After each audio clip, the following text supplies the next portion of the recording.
کامەران جەمال حەسەن ناسراو بە کامەران بابانزادە لە ساڵی 1970ەوە پەیوەندی بە ڕیزەکانی بزوتنەوەی ئیسلامی و دواتر کۆمەڵی ئیسلامیەوە کردووە بە چەندین پلەی لێپرساوێتی ئەرکی خۆی بەجێهێناوە.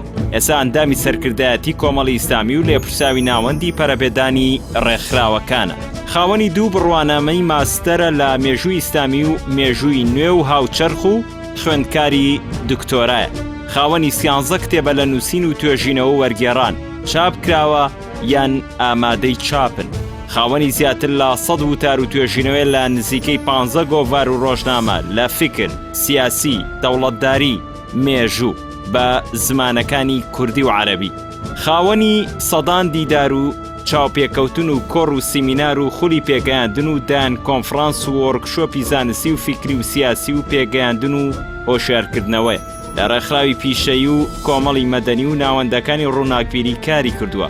خاوەنی ڕەشنووس و داڕشنی ئەساسیەتی پرۆژەی استراتیژیەتی کۆمەڵی ئیسلامی کوردستانە بۆ دەوڵەتی سەربەخۆی کوردستان.